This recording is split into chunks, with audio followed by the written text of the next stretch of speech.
Let's understand about fourth revolution, friends. I will explain over here what is fourth industrial revolutions. ये चौथा जो industrial revolutions है वो क्या है? जो हर एरा के रिवोल्यूशंस होते हैं उसको यहाँ पे शॉर्ट में मैं कवर करूँगा और जो फोर्थ रिवोल्यूशन है उसको यहाँ पे कवर करूँगा। उससे पहले मैं बता दूँ, यहाँ पे यूपीपीसीएस और यूपीएससी और सिविल सर्विसेज एग्ज़ाम्स इसको कंसर्न में रख के मैं यहाँ पे ऑनलाइन क्लास लेता हूँ और ये चीज़ें आपको फ़ायदा पहुँचा सकती हैं किसी भी रूप से। तो दोस्तों, अगर आप इसकी तैयारी कर रहे हैं तो ये वीडियो देखना और शेयर करना बिल्कुल नहीं भूलें। और ये मेरा चैनल है, आप इसको लाइक शेयर सब्सक्राइब कर सकते हैं अगर आपको अच्छा लगता हो। तो चलिए शुरू करते हैं। What is fourth industrial revolutions? तो जो फोर्थ इंडस्ट्रियल रिवोल्यूशंस है ये एक रैपिड चेंज लाया है किसमें? टेक्नोलॉजी इंडस्ट्री में और सोसाइटल पैटर्न में। आपके रहने सहने व्यवहारिक जीवन को कैसे ये बदल रहा है 21वीं सदी में, ये लेके आया है। क्या क्या करता है ये? इंटर कनेक्टिविटी को और स्मार्ट और ऑटोमेशन कर देता है।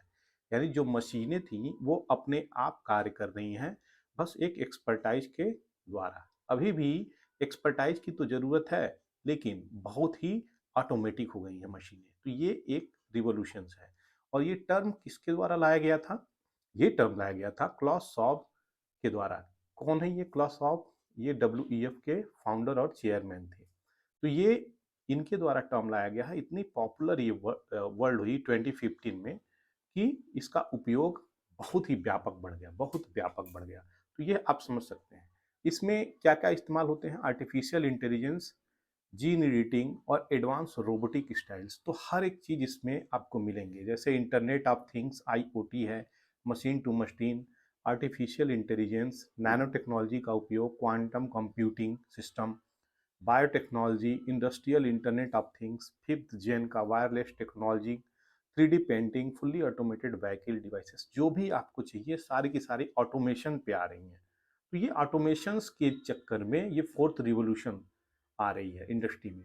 तो अब इंडस्ट्री की जो रिवोल्यूशन थी उसके हम एक बार पैनी नज़र से देखेंगे कि क्या वो रिवोल्यूशन थी। यहाँ पे देखिए, फर्स्ट जो इंडस्ट्रियल रिवोल्यूशन है वो क्या करी है? वो ट्रांजिशन करी थी एक हैंड प्रोडक्शन से मशीन प्रोडक्शन की तरह। किसकी सहायता से? स्टीम पावर वाटर की सहायता से पहली इंडस्ट्रियल रिवोल्यूशन हुई थी। सेकेंड इंडस्ट्रियल जो रिवोल्यूशन करी गई है वो टेक्नोलॉजिकल रिवोल्यूशन थी, जैसे कि road, railway, train, telegraph, electricity etcetera etcetera. ये रिवोल्यूशन आई थी। लेकिन जो थर्ड आई है वो डिजिटल रिवोल्यूशन आई है 20वीं शताब्दी में। अब 21वीं शताब्दी में हम लोग पहुंच गए हैं। तो ये क्या है? ये ऑटोमेशन है। ये साइबर फिजिकल सिस्टम सीपीएस के द्वारा आपको सब चीज़ इंटरकनेक्टेड है, इंटरनेट से आपको कनेक्ट हो जाएगी और वो ऑटोमेशन पे काम करेगी, स्वतः काम करेगी एक एक्सपर्टाइज के माध्यम से। तो ये रिवोल्यूशंस आ चुकी हैं। अब यहाँ पे देख लेते हैं कैसे कुछ काम करेंगे। तो आपको मैं दिखा देता हूँ, एक मोबाइल के सहायता से बड़े बड़े चीज़ों को इंटरकनेक्ट किया गया है और घर बैठे बहुत सारी चीज़ों का लाभ भी लिया गया है। तो ये सब चीज़ें हैं। पीसी कनेक्ट कनेक्ट यहाँ पे दिखा रहा है। लेकिन आप एक जगह बैठे बैठे आप दुनिया के किसी कोने को रेगुलेट भी कर सकते हैं। ऐसी रिवॉल्यूशन, ऐसी क्रांति आ रही है। मान लीजिए मैं मुंबई में बैठा हूँ और दिल्ली के मुझे पंखे बंद करने हैं, तो ये भी पॉसिबल है। किसके द्वारा? इंटरनेट ऑफ थिंग के द्वारा।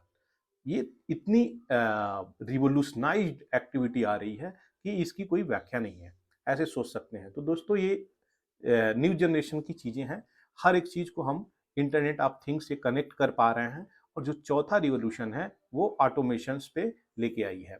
अब रिवोल्यूशंस को देखे हैं तो हम लोग उसके ऑपरेशंस को कैसे करेंगे ये देख सकते हैं। तो मोबाइल का यूज करके आप इसका इस्तेमाल कर सकते हैं, इंटरनेट ऑफ थिंग्स से कर सकते हैं, एडवांस ह्यूमन मशीन इंटरफेस से कर सकते हैं, स्मार्ट सेंसर का उपयोग कर सकते हैं, ऑगमेंटेड रियलिटी जो रियल और वर्चुअल चीज़ें होती हैं उसको बढ़ा सकते हैं, कॉग्निटिव कंप्यूटिव यानी कंप्यूटर के अंदर लर्निंग कैपेसिटी और बेहतर हो सकती है, जिसके कारण वो अपना डिसीजन मेकिंग बेटर कर सकता है। तो यहाँ पे ऐसा नहीं है कि यह ह्यूमन को रिप्लेस कर देगा, ऐसा बिल्कुल भी नहीं है। ह्यूमन को रिप्लेस नहीं कर सकता। एक एक्सपर्टाइज तो रहेगी, लेकिन हाँ, पहले से बेटर कार्य करेगी। तो इस कंप्यूटिंग को, इस सिस्टम को फोर्थ इंडस्ट्रियल रिवोल्यूशंस माना गया है। इसके यूजेज क्या है? स्मार्ट फैक्ट्री में हम लोग कर सकते हैं। फैक्ट्री में मान लीजिए रोबोट्स रख दिए, फैक्ट्री में मान लीजिए मशीन ऐसे रख दिए जो स्वतः ऑटोमेटिक काम कर रही हैं और एक निश्चित समय काम करके, यानी मान लीजिए 1000 प्रोडक्शन करना हो, उसके बाद वो प्रोड्यूस करके वो स्वतः बंद हो जा रही हैं। तो बहुत सारी चीज़ें, ऐसी चीज़ें आ गई हैं। 3D प्रिंटिंग, आज का 2D प्रिंटिंग जो होता था, वो 2D प्रिंटिंग से 3D प्रिंटिंग की तरफ व्यक्ति बढ़ चुका है कि आपकी स्टैचू 2 मिनट 1 मिनट में तुरंत हर किसी बिल्डिंग की स्टैचू, किसी की भी 3D प्रिंटिंग आप करा लीजिए, ये करके तुरंत दे सकते हैं।